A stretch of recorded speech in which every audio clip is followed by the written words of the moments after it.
Bharatiya Janata party మహా సంపర్క్ అభియాన్ ఇంటింటికి BJP ప్రతి ఇంటికి బూత్ అధ్యక్షులు కార్యక్రమంలో భాగంగా మెదక్ జిల్లా రామయ్యంపేట మండలం లక్ష్మాపూర్ గ్రామంలో బూత్ అధ్యక్షులు దాసరి సతీష్ రావుల బాలరాజుల ఆధ్వర్యంలో ఇంటింటికి బీజేపీ కార్యక్రమాన్ని నిర్వహించారు. ఈ కార్యక్రమానికి మండల పార్టీ అధ్యక్షులు నవీన్ గౌడ్ హాజరయ్యారు. ఈ సందర్భంగా ఆయన మాట్లాడుతూ కేంద్ర ప్రభుత్వం ప్రవేశపెడుతున్నటువంటి పథకాలకు ప్రజల నుంచి మంచి స్పందన వస్తుందని, అదేవిధంగా కేంద్ర ప్రభుత్వం ప్రవేశపెట్టిన సంక్షేమ పథకాలను ప్రజల్లోకి తీసుకువెళ్తామని, రానున్న ఎన్నికల్లో భారతీయ జనతా పార్టీ మండలంలో ప్రజలు ఆదరిస్తారని ధీమా వ్యక్తం చేశారు. అదేవిధంగా కాంగ్రెస్ పార్టీ ప్రభుత్వం ఇచ్చిన 6 గ్యారంటీలు దేవుడెరుగు, కానీ ఒక గ్యారంటీ కూడా సరిగ్గా నెరవేర్చలేదని మండిపడ్డారు. ఈ కార్యక్రమంలో కిసాన్ మోర్చా అధ్యక్షులు మెంగర్ది సంగయ్య, సీనియర్ నాయకులు కాసుల స్వామి, రాగుల ప్రభాకర్, రాజు, లింగం, బాలయ్య, మల్లేశం, హైమత్ రాజు, మంగళి సిద్దయ్య, బండి భూములు, ఏదుల్ తదితరులు పాల్గొన్నారు.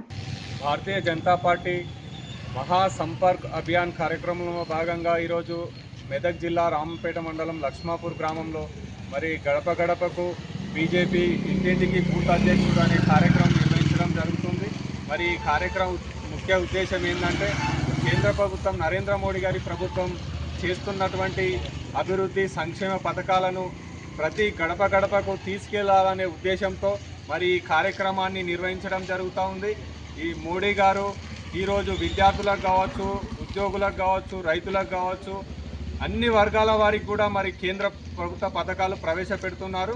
అదేవిధంగా రాష్ట్రంలో ఉన్నటువంటి కాంగ్రెస్ ప్రభుత్వం గత 20 నెలలుగా అధికారంలోకి వచ్చి నుంచి 20 నెలల నుంచి కూడా 6 గ్యారంటీల ఒక మోసంతో అధికారంలోకి వచ్చి ఇంతవరకు కూడా ఏ ఒక్కటి కూడా హామీ పూర్తి చేయకుండా ప్రజలను మభ్యపెడతా ఉంది.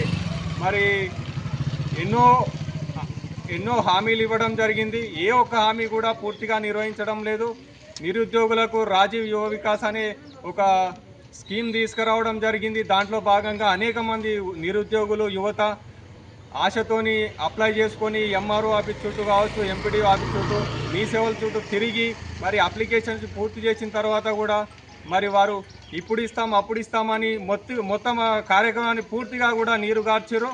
ఇలాగే ప్రతి కార్యక్రమాన్ని కూడా ఎలాంటి సంక్షేమం లేకుండా కేవలం అబద్ధాలతోని మరి కాంగ్రెస్ పార్టీ 20 నెలలుగా మరి నడిపిస్తూ ఉంది. రానున్న స్థానిక ఎన్నికల్లో భారతీయ జనతా పార్టీని ప్రజలు ఆదరించడానికి సిద్ధంగా ఉన్నారు. రానున్నది బీజేపీ ప్రభుత్వమే. అదేవిధంగా గత 10 సంవత్సరాలు బీఆర్ఎస్ పరిపాలన కూడా ఏ ఒక్క ఇల్లు ఇవ్వకుండా మరి కేంద్రంలో ఉన్నటువంటి మరి నరేంద్ర మోడీ గారు దేశంలో ఏ ఒక్క పేదవాడు కూడా ఇల్లు లేకుండా ఉంటుందని చెప్పి ఒక కార్యక్రమం ఏంటంటే ప్రధానమంత్రి ఆవాస్ యోజన అనే ఒక స్కీమ్ తేవడం జరిగింది. ఆ స్కీమ్ను కూడా మరి రాష్ట్రంలో తెచ్చినట్టయితే మరి ఎక్కడ మోడీ గారికి కానీ బీజేపీకి పేరు వస్తుందనే ఉద్దేశంతో అప్పటి ముఖ్యమంత్రి కేసీఆర్ గారు ఆ స్కీమ్ను నీరుగార్చడం జరిగింది. ఇలా రాష్ట్రంలో ఉన్నటువంటి గత బీఆర్ఎస్ కావచ్చు, ఇప్పుడు కాంగ్రెస్ కావచ్చు, ప్రజలను మభ్యపెడుతూ మరి ఇలాంటి ప్రభుత్వం నడుస్తూ ఉంది. కాబట్టి ప్రజలు త్వరలోనే బుద్ధి చెప్తారని ఆశిస్తూ ఉన్నాం. జై హింద్.